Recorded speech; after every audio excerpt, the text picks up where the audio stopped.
Bob Dylan wrote over 100 love songs for one woman. She was the only person who ever made him stay still. Then she fell for his Hollywood friend. What happened next destroyed him and created his masterpiece. Her name was Sara Lowndes, and when Bob Dylan first saw her in 1964, he forgot how to breathe. This was the man who'd spent his entire life running from attachment, from his Minnesota childhood, from the folk movement, from expectations. Bob Dylan didn't do permanence. He didn't do roots. He didn't do love. Until Sara. She was sitting in a corner at a New York City party, dark hair cascading over her shoulders, wearing a simple dress that made her look like she'd stepped out of a Renaissance painting. She wasn't performing, wasn't trying to impress anyone. In a room full of people desperate to be noticed, Sara Lowndes was completely self-contained. Dylan couldn't look away. "Who is that?" he asked his friend. "Sara, she's a model, former Playboy photographer's wife, has a daughter. Why?" But Dylan was already walking toward her, moving through the crowd like a man in a trance. When he reached her, all his legendary wit abandoned him. "Hi," he said. Sara looked up. Her eyes were impossibly dark, impossibly deep. She smiled, not the performative smile of someone who recognized Bob Dylan, just a real, gentle smile. "Hi," she said back. That was it. The moment Bob Dylan fell into something he couldn't escape from, something he didn't want to escape from. For the first time in his life, the cage felt like home. But what nobody knew was how they actually met. The party story was true, but Sara had actually seen Dylan before, 6 months earlier at a folk club in Greenwich Village. She'd watched him perform with an expression people around her couldn't read, not starstruck, just interested. "He's terrified," she'd said to her friend. "What?" "He's Bob Dylan. He's not scared of anything." Sara shook her head. "Look at his hands. Look at his eyes. He's performing confidence, but underneath, he's drowning." Sara had a gift, maybe from growing up in a broken home, maybe from surviving a difficult first marriage. She could see through performances, could spot the real person hiding behind the mask. When she looked at Bob Dylan, she didn't see the legend. She saw the scared boy from Minnesota who'd reinvented himself so many times he'd forgotten who he actually was.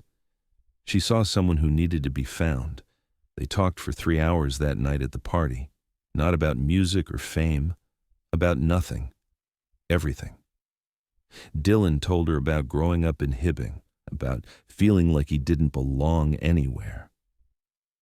Sara told him about her daughter Maria, about her failed marriage, about learning to be alone without being lonely. For the first time in years, Bob Dylan wasn't performing. "I have to see you again," he said when the party ended. Sara studied his face. "Why?" "Because you're the first person in 5 years who's looked at me and seen me instead of Bob Dylan." Sara smiled. "That's because Bob Dylan isn't real, but you are." That answer should have scared him, should have sent him running, but instead, it felt like permission to stop running. They started seeing each other in secret. Dylan was at the height of his fame, like a rolling stone was dominating radio. Everyone wanted a piece of him, but with Sara, he could disappear, be nobody, sit in her apartment while she made dinner, playing with her daughter Maria, being ordinary. "This is dangerous," he told her one night, lying on her couch, her head on his chest. "I don't do this, I don't stay." "I know," Sara said, "so don't. Leave whenever you need to." "What if I never need to?" Sara lifted her head, looked at him with those impossible eyes. "Then I guess you'll stay." No demands, no expectations, no cage. Sara gave him freedom by not asking him to give up his freedom. And paradoxically, that made him want to stay. November 22nd, 1965, Bob Dylan and Sara Lowndes got married in secret. No press, no announcement, just a judge, a few friends, and 2 people who'd found something neither expected, Dylan, the man who ran from everything, had stopped running, at least for a while. The night he wrote Sad-Eyed Lady, something happened that... It was 4 a.m. on February 16th, 1966. Dylan and his band were in a Nashville studio recording Blonde on Blonde. They'd been working for 36 hours straight. Everyone was exhausted. "One more," Dylan said. "I've got one more." The band groaned, but they set up anyway. Dylan sat at the piano with a piece of paper covered in handwriting, so messy the words looked like they were trying to escape. He started playing and singing, and the band realized immediately this wasn't a song. This was a letter, a prayer, a portrait. Sad-Eyed Lady of the Lowlands, where the sad-eyed prophet says that no man comes. 11 minutes. 11 minutes of the most beautiful, cryptic, desperate love song ever written. Every verse was about Sara, her eyes, her mercury mouth, her silver cross, her voice like chimes, the way she made him feel found when he'd spent his whole life being lost. Producer Bob Johnston later said, "We didn't know if it was going to be 3 minutes or 10 minutes or what. We just kept playing. And when it was over, nobody said anything. Because what do you say after you've just witnessed someone pour their entire soul onto tape?"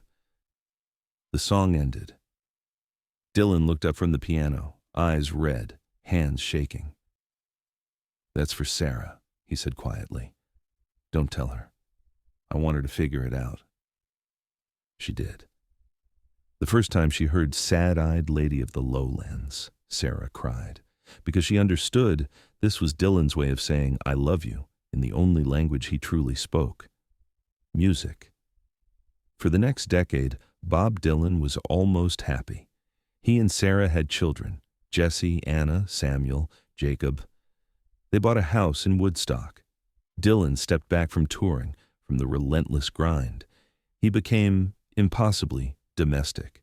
He wrote love songs, so many love songs. If Not for You. Wedding song, Forever Young, written for their children but really for Sara, for the family they'd built together. Joan Baez, Dylan's old flame, saw them once at a concert. Later she said, "I'd never seen Bob look at anyone the way he looked at Sara.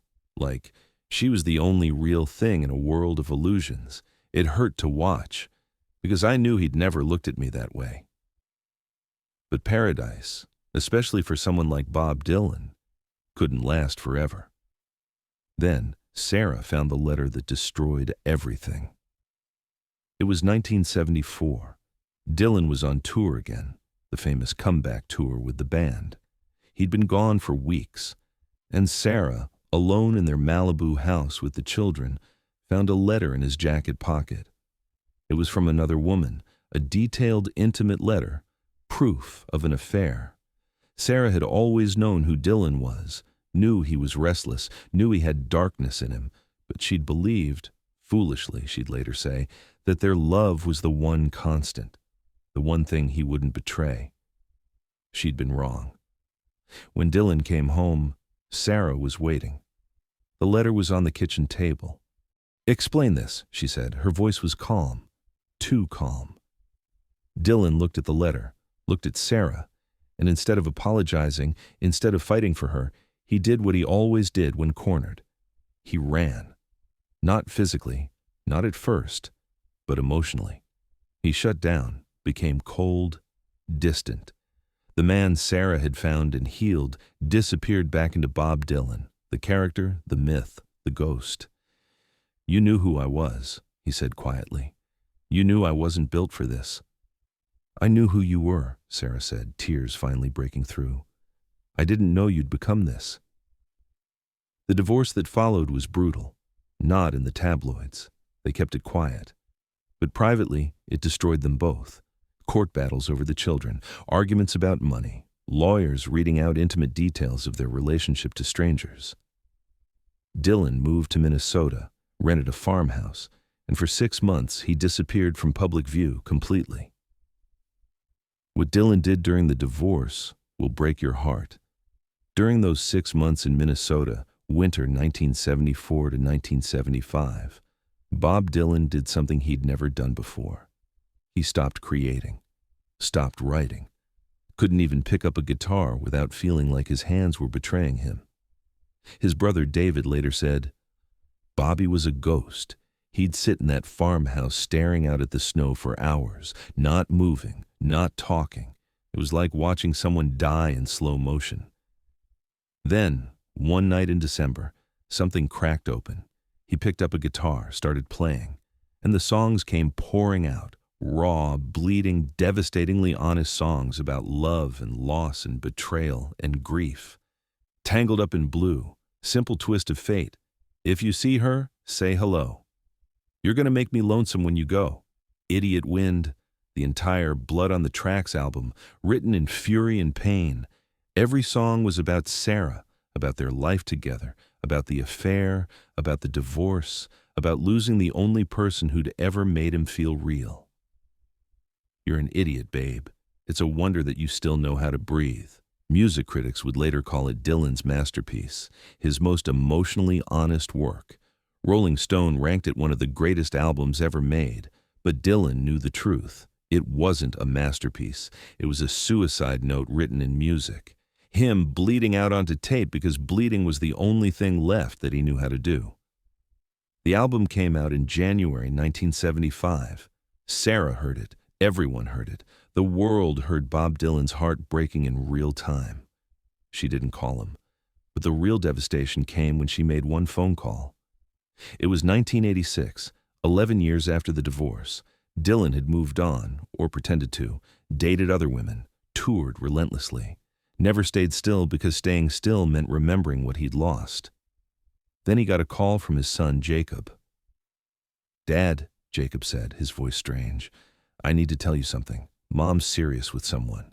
Dylan felt the floor drop. "Who?" There was a pause. "Dennis Hopper. You know, the actor." Dennis Hopper, someone from their Hollywood circle, someone who'd been around during their marriage, someone who'd watched it crumble and then stepped in to pick up the pieces. Dylan hung up. Didn't say goodbye. Just sat in his empty house, staring at nothing. Sara hadn't just moved on. She'd moved on with someone from their old life, someone who knew what they'd had, someone who'd inherit what Dylan had destroyed. It felt like dying. Years later, the twist nobody saw coming. In 2000, at Jacob Dylan's wedding, Bob and Sara saw each other for the first time in years. They were both older now, weathered. Sara had long since ended things with Hopper. Dylan was alone, as always. They stood on opposite sides of the reception, watching their son celebrate his own marriage. Then, slowly, they walked toward each other. "You look good," Dylan said. "You look tired," Sara replied. But she smiled when she said it. They talked for an hour, about their children, about grandchildren, about everything except what mattered. Then, as the party was ending, Sara said something Dylan never forgot. "I never stopped loving you. I just couldn't save you anymore. You didn't want to be saved." Dylan's eyes filled with tears. "I'm sorry I wasted the only real thing I ever had." Sara touched his face, just briefly. "You didn't waste it. You turned it into art. That's what you do. You turn everything into art, even love, even loss." "Is that enough?" Dylan asked. Sara looked at him with those same impossible eyes he'd fallen into 40 years earlier. "For you? Yes. For me? No." Then she walked away. Bob Dylan understood finally that some things you destroy never come back, no matter how many songs you write. Bob Dylan is 83 now, still touring, still creating. He never remarried, never found what he had with Sara. In a 2004 interview, he was asked about his greatest regret. He didn't hesitate. Sara, losing Sara, being too broken to hold on to the one person who wasn't. "Would you do anything differently?" Dylan was quiet for a long moment. "No," he finally said, "because different would mean I wasn't me, and being me meant losing her was inevitable." That's Bob Dylan. Sara Lowndes gave him the only home he ever had, and he burned it down because that's what he does, even from paradise. especially from paradise. Because being captured, even by love, was still being captured. And Bob Dylan would rather die alone than live trapped.